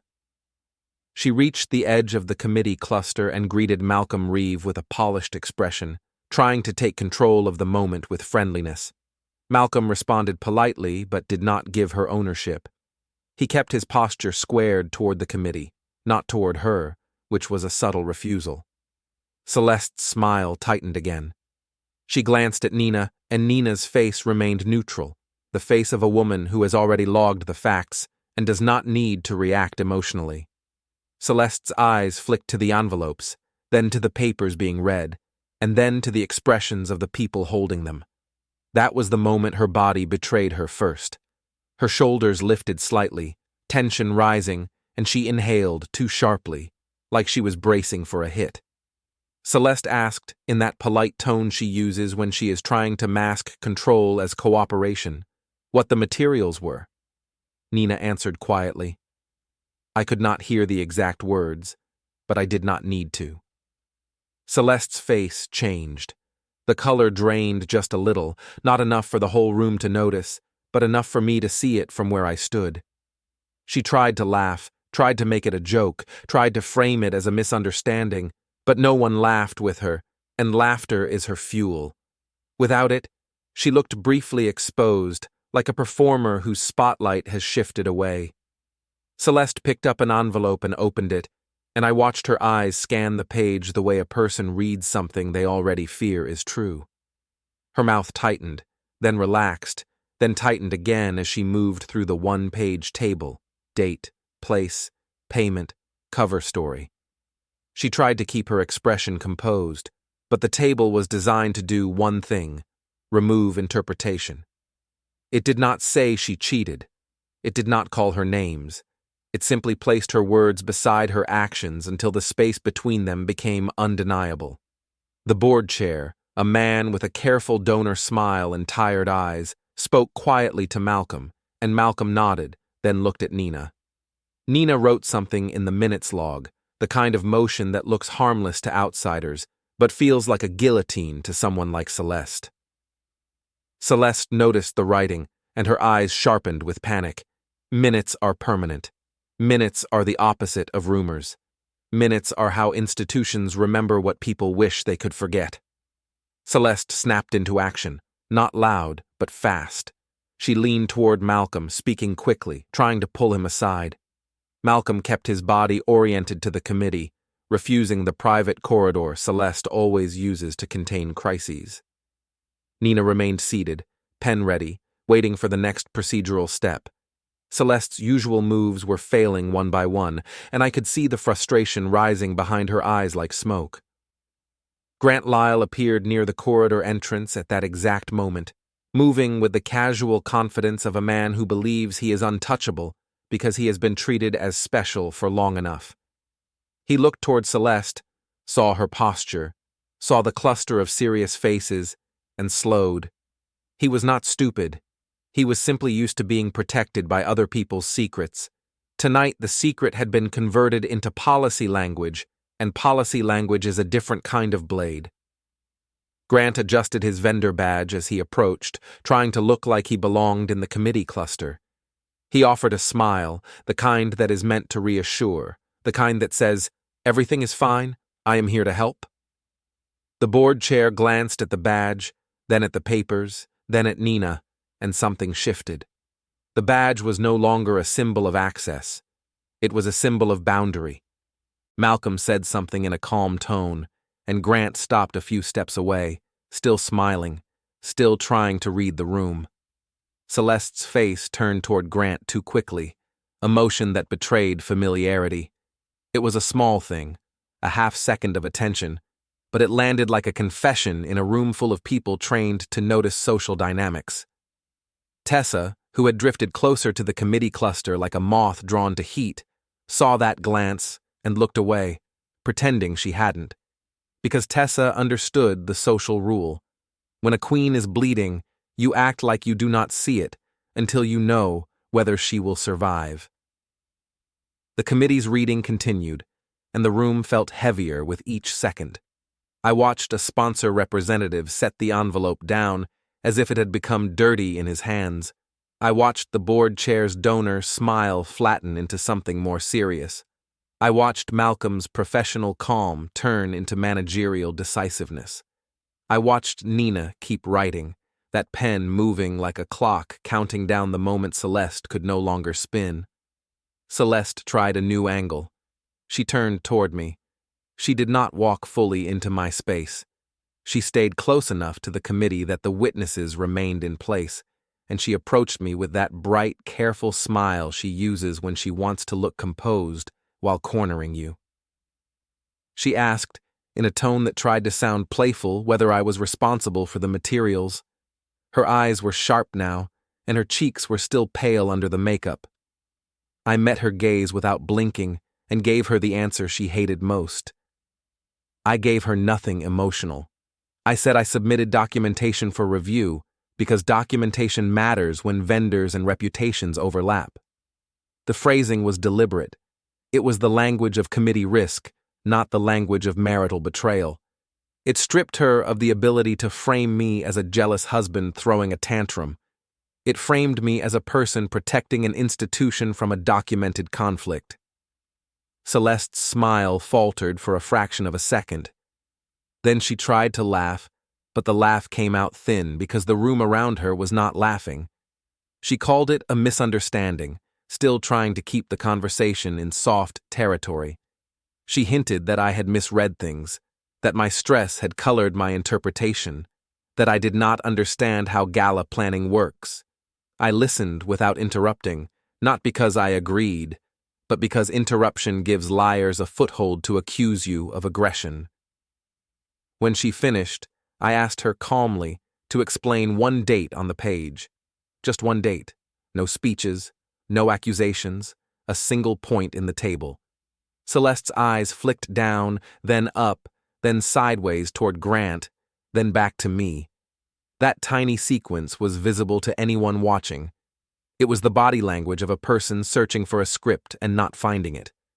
She began to answer, then stopped, then changed the answer mid-sentence, and the hesitation felt louder than shouting. Malcolm looked at Nina. Nina wrote something again. The board chair exhaled slowly and glanced toward the main hall as if he was suddenly aware that this issue could leak into public view if not contained properly. Celeste realized in that moment that she was losing the one thing she had always relied on, her ability to control the narrative before it became official. She leaned closer, voice lower, trying to pull me into a private exchange because private exchanges are where she can twist words. I stepped back slightly, not dramatically, just enough to keep space, just enough to keep the interaction visible. That space was another small truth. I was not here to fight in whispers. I was here to let the record do its work. Grant shifted his weight and glanced around, scanning for an escape route that didn't look like an escape. He was no longer smiling. His jaw was tight, and his eyes had that alert look of a man realizing his casual entitlement might become a public problem. He looked toward the corridor, then toward the staff, then toward Celeste. He wanted her to fix it. She could not. Not now. Not with ink moving in the minutes book. Tessa moved closer to Mira, and I saw Tessa whisper something. Mira nodded once without speaking, that quiet nod that signals, yes, I see it too. Victor Sloan, the donor, approached the board chair and spoke in a tone that looked polite and sounded urgent, the kind of tone wealthy people use when they are about to pull support. The board chair nodded and looked more exhausted. Somewhere in the main hall, the music continued, indifferent to the collapse happening in the committee corner. Guests laughed, glasses clinked, someone posed for a photo. That contrast made the tension feel sharper, like a knife inside velvet. Malcolm raised his hand slightly and spoke to the committee, bringing the moment back into order. He gestured toward Nina, toward the envelopes, toward the idea of procedure. Celeste tried to interject again, and Malcolm's posture did not change. His refusal to give her the floor was the most humiliating thing that had happened to her all night, and it was still only the beginning. Nina slid a fresh page into the minutes binder and typed or wrote, her pen moving with steady speed. I could not see the words, but I could feel their weight. Evidence received, review initiated, vendor boundary concern, something along those lines. Words that turn chaos into record. Celeste's eyes flashed with anger now, and the anger was not aimed at Grant, not aimed at her own choices, not aimed at the fact that she had lied. It was aimed at me for refusing to play the emotional role she had assigned me. She wanted me to be loud. She wanted me to be unstable. She wanted me to be the man who ruins her night with a tantrum, because that man is easy to dismiss. Instead, I stood there with a gift bag and a calm face, and that calm was ruining her night more effectively than any shout ever could. She said something under her breath that made her friend's circle stiffen. Tessa looked down. Mira looked away. Grant's eyes darted again toward the corridor. The board chair's phone buzzed, and he glanced at it with the expression of a man receiving bad news from the future. Malcolm said something that sounded final, and Nina's pen paused, then continued, as if the meeting had crossed a line. I realized then that the gala was going to reach its public program soon, the part where Celeste would stand in front of everyone and play the role she had rehearsed in the mirror, the role of the flawless woman leading a flawless night. That role was already cracking in the committee corner, but it had not yet broken in the main hall where the cameras were. The gift bag in my hand suddenly felt lighter, not because it was empty, but because I understood precisely what it would do once Celeste held it in front of her friends again. The bag was not just a reminder, it was a trigger, a small object that would pull the private collapse into a public moment. Celeste glanced at the bag, and I saw fear flicker there, raw and quick. She remembered the first time her face went white. She remembered the sound of her friends going quiet. She remembered that she had laughed until she didn't. She hated that memory, and she hated that I could recreate it with the same small prop. She turned away abruptly and walked back toward the center of the gala, shoulders squared, smile returning like a mask. Grant followed at a distance, staying close enough to feel protected, far enough to pretend professionalism. The committee cluster remained behind, serious and quiet, with Nina still holding the minutes like a blade. I stayed where I was for a moment longer, letting the tension settle, letting the room absorb what it had already seen. Then I moved toward the main hall at a measured pace, not rushing, not hunting, simply following the schedule that Celeste thought she controlled. Because the public program was about to start, and Celeste was about to find out that the most dangerous thing in a room full of witnesses is not a screaming husband. It is a quiet husband who brought paperwork, and brought it early. When the public program begins at a charity gala, everyone pretends it is about purpose, but it is really about choreography. The lights warm, the music softens, the photographer positions themselves where generosity looks flattering, and the host steps up with the kind of smile that signals nothing messy will be allowed to exist in front of the donors. Celeste lived for that choreography. She treated a room like a piano, pressing the right keys to produce the mood she wanted, and she had been practicing her piece for weeks. The problem was that Nina Voss had already slipped an ugly little note into the sheet music, stamped and logged, and once a note exists in the record, the pianist can either play it or stop the performance. I took my seat near the edge of the main hall, not in the center where couples are meant to look perfect, but not hidden either. I wanted to be visible enough to matter, but quiet enough to let the room do what rooms always do when they sense a scandal forming. Rooms lean away from it at first. Then, if the scandal has proof, rooms lean toward it, like hunger. I watched guests settle into their chairs, heard the soft scrape of chair legs against polished floor, and saw the staff move like clean shadows between tables. The air smelled like flowers that cost too much, and champagne that tasted like someone else's celebration. Celeste stepped onto the small stage with Malcolm Reeve nearby, both of them wearing the kind of composed expressions that tell donors their money is safe.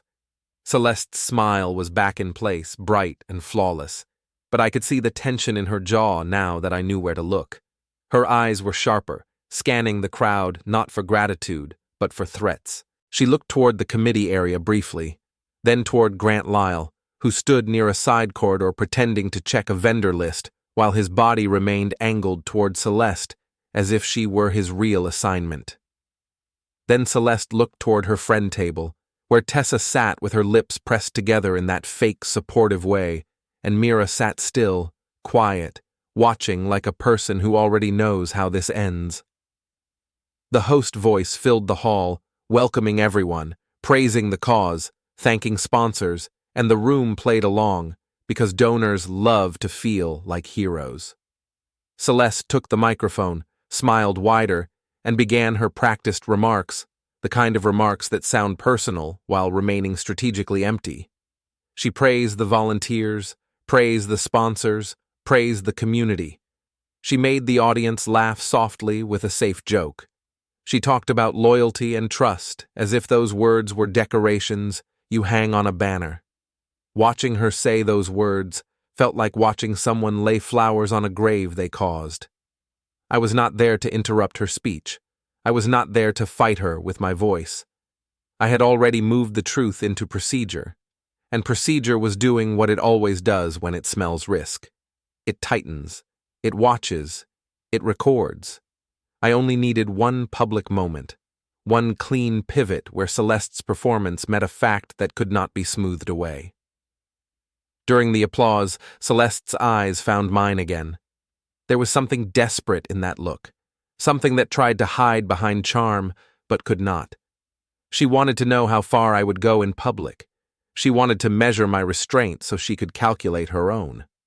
I gave her nothing but a neutral stare, the kind you give a person who has already spent all your mercy. After the opening remarks, the program shifted into a sponsor recognition segment. Victor Sloane's name came up, and the room applauded politely, because Victor's money mattered. Victor stood, smiled, nodded, and sat again. Then he leaned toward the board chair and spoke quietly.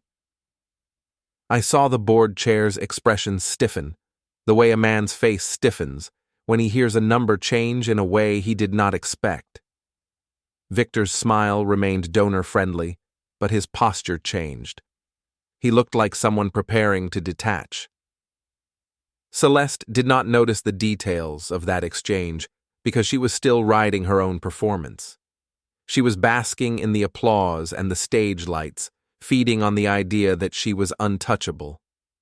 She did not understand that real power at an event like this lives in small private exchanges, not in speeches.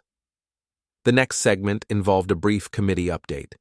Malcolm Reeve announced that the board would be taking a short recess after the next portion of the program to address a procedural matter before finalizing vendor coordination for the evening. It was phrased politely, harmlessly, but I watched Celeste's face for the micro-change. Her smile froze for half a beat, then returned, brighter than before. That brightness was a flare. That brightness was fear. The room, of course, heard procedural matter and assumed it meant something boring. Most people only recognize danger when it is loud. Celeste recognized danger when it was tidy. She stepped off the stage briefly, moved toward the committee corridor, and I watched her intercept Malcolm with a tight smile, trying to pull him into a private corner. Malcolm did not follow. He stayed where he was, in the public flow of the event, because professionals like him understand that private corners are where people rewrite history. Celeste's eyes flashed with irritation, then she turned and walked back into the hall, smile reinstalled, shoulders squared. Her control was slipping, and she was trying to hold it with force of will. That was when I stood up. I did it calmly, not as a dramatic interruption, but as a man moving through his own event.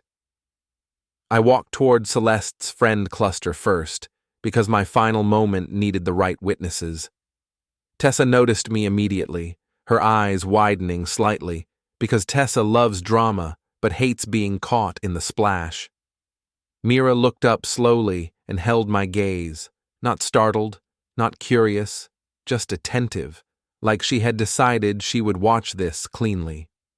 A few other friends of Celeste's, the ones who orbit her because she makes them feel important, began to pay attention, their smiles turning cautious.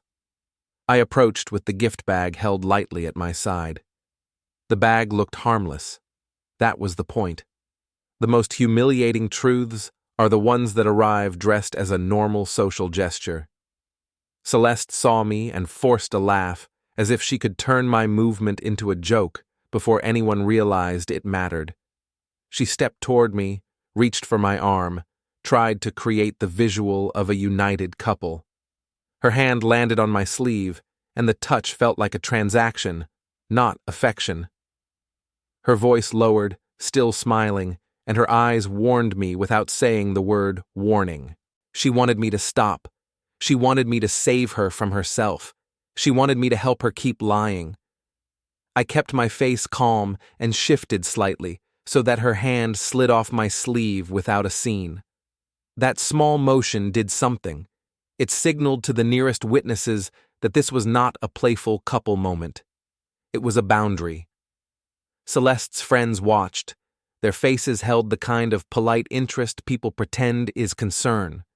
They wanted to see the shape of the drama, but they also wanted plausible deniability. I was about to deny them that comfort. I lifted the gift bag and held it out to Celeste, right there, in front of her friends, in front of the people she had used as armor. The bag did not shake in my hand. My voice did not need to rise. The gesture itself was enough. Celeste laughed again because laughter was her first defense, and she took the bag as if she was accepting an award. She made a joke about me and my theatrics, about how men love props. Her friends laughed lightly because they did not know what else to do. Then Celeste looked inside. The tissue paper rustled, soft and polite, and the room around us quieted in a way that felt physical, like the air thickened. Celeste's fingers touched the contents and stopped. Her laugh died mid-breath. The color drained from her face again, but this time she could not hide it behind a private wall. She was standing under bright lights with witnesses close enough to see her pupils tighten. Inside the bag was a single page in crisp print, a neutral one-page timeline with dates, places, payments, and her own cover stories written exactly as she had said them. It was not poetry. It was not insult. It was not a plea. It was a list. It was a mirror made of ink. Celeste tried to speak, but her mouth hesitated as her mind scrambled for the right story. She could not call it fake easily because her own words were on it. She could not call it jealousy easily because the payments were tied to my account and verified by owner line printouts that were already in the board's hands. She could not call it a misunderstanding easily because the dates overlapped in a way that made her cover stories impossible. Her friends leaned in slightly without realizing it. Human curiosity is cruel when it smells blood. Tessa's eyes flicked to the page and then away as if she had burned her gaze. Mira looked directly at it, still and quiet, and her expression did not change, which somehow made the moment harsher. Celeste's hands tightened around the paper until the edge creased. Celeste forced a smile, tried to laugh again, and said something about me being dramatic, trying to frame the page as a joke. But the joke had no punchline. The page was too clean. The page was too boring to be entertainment. The page was the kind of thing adults use to end arguments. I watched her struggle and felt something cold settle in my chest. Not joy, not cruelty, just the calm of a man watching the truth do the work he had begged her to do for months. Celeste had once told me real men do not need DNA tests, as if certainty was weakness. Now she was holding certainty in her hands, and she looked like she might vomit. Behind her, the committee corridor shifted. People moved. Nina Voss appeared briefly at the edge of the hall, holding a binder, speaking to Malcolm Reeve. The board chair stepped toward Victor Sloan with a strained smile. Victor nodded once, then turned away, and I saw the moment a sponsor withdraws without needing to announce it. Celeste's eyes darted toward the corridor, then back to me, then to her friends. She understood now that the gift bag was not the main threat. The main threat was that the gift bag was happening at the same time the institution was tightening around her. She tried to move closer to me again, voice low, asking for a private moment. I did not give it to her. I did not need to. The room was already doing what it does when it sees a confident person lose control. It was watching. It was remembering. And Celeste, for the first time in a long time, could not talk her way out of what was printed in her hands. The final minutes of a controlled collapse are always quieter than people expect, because chaos is not necessary once the record is in motion. Celeste had built her power on the assumption that she could keep every problem personal, every conflict emotional, every threat isolated inside a couple's argument. The moment Nina stamped those sleeves received, the threat stopped being personal. It became institutional. The moment Celeste's friends saw the paper in her hands and watched her face go white, the threat stopped being private. It became social. Those two shifts were the only things I needed. The rest would unfold like a door closing. Celeste tried to keep smiling, but her mouth would not obey her. She glanced at her friends as if looking for someone to save her with laughter, with a joke, with a reminder that Celeste is adored and therefore safe. Tessa offered a small, nervous laugh that died quickly. Mira offered nothing. Mira simply watched, and the absence of support hit Celeste harder than any insult. People like Celeste do not fear truth as much as they fear abandonment by the audience. Celeste folded the paper quickly, too quickly, as if hiding it could erase it. She tucked it back into the bag, then lifted her chin and forced a laugh again. She tried to reframe the moment as a playful marital thing, a quirky gesture, a husband with a strange sense of humor. But everyone had seen her face change. Once a room sees fear, it cannot unsee it. A room may pretend it never saw it, but the memory stays, and memory is the beginning of consequence. Celeste stepped closer to me and lowered her voice, still smiling for the surrounding eyes. She tried to negotiate, tried to warn, tried to guilt. Her eyes were sharp and wet, not from sadness, but from the strain of holding her mask in place under pressure. She wanted me to stop the chain now that it had started, to call it off like a man recalling a dog. She did not understand that the dog was already in the street, and the street had already noticed. I kept my tone calm and my posture neutral. I told her in the simplest terms possible that I had submitted documentation for review because it involved vendor access and reputational risk, and that I had done it through procedure. The phrasing mattered. It denied her the opportunity to twist this into a lover's quarrel. It also signaled to her friends that I was not here to humiliate her for sport. I was here because she had created a risk that could not be ignored without making everyone complicit. Celeste's face tightened again because she understood what I was doing. I was making it harder for her allies to defend her without defending the risk itself. Defending a friend's cheating is awkward but doable in private. Defending a conflict of interest vendor mess at a gala funded by donors is a social suicide note. She looked toward Grant Lyle.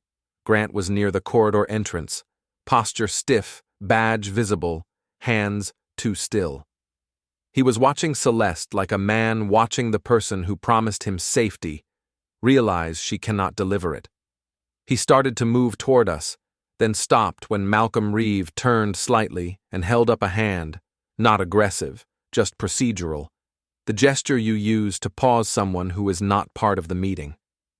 Grant hesitated, and that hesitation made him look guilty even before anyone named him. Malcolm said something to Nina. Nina nodded and moved with her binder toward the corridor, where the committee members were gathering for the recess Malcolm had announced. The board chair followed, then a sponsor representative, then a senior volunteer. I watched the small procession form, and I saw Celeste's breath hitch as she realized the recess was not a break for coffee. It was a break for verification. Celeste tried to follow them into the corridor, but Nina stepped slightly into her path, not blocking aggressively, just controlling flow, the way a secretary controls a room by deciding who gets to be on the record. Nina's posture was polite and firm. Celeste's posture was tense and entitled. The contrast was beautiful in its own ugly way. For a moment, Celeste seemed to remember who she was in that institution. She tried to speak with authority, to reclaim the corridor, to insist she belonged in the discussion.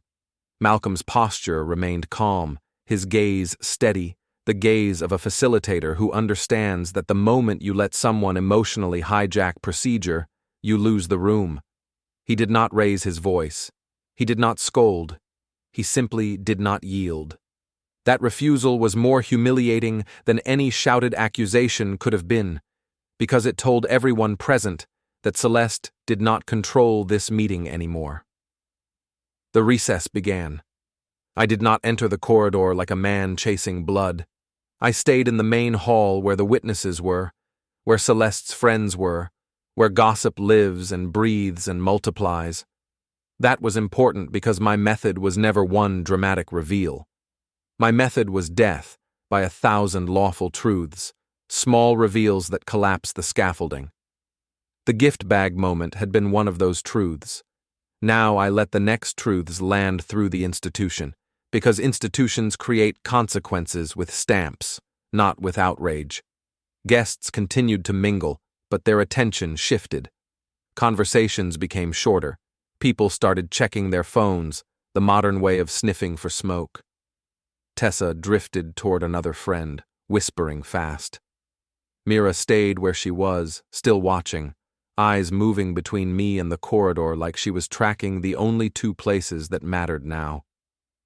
Celeste returned from the corridor a few minutes later, and her face looked different. Not broken, not tearful, but stripped. The bright stage makeup could not hide the slight paleness at her temples. She walked back into the hall with a smile that was technically correct but emotionally dead. Her eyes were fixed on me like I was the only thing holding her upright. Not because she loved me, but because she needed an enemy to focus on so she would not have to focus on her own choices. Grant followed a moment later, and his vendor badge was no longer clipped to his jacket. That detail, that small missing piece of plastic and laminated paper, hit the room like a slap. People notice symbols. People notice when a man who walked with access suddenly looks like he is trespassing.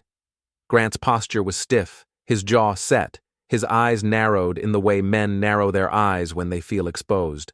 He was escorted, not violently, not dramatically, just guided by a calm staff member toward a side exit.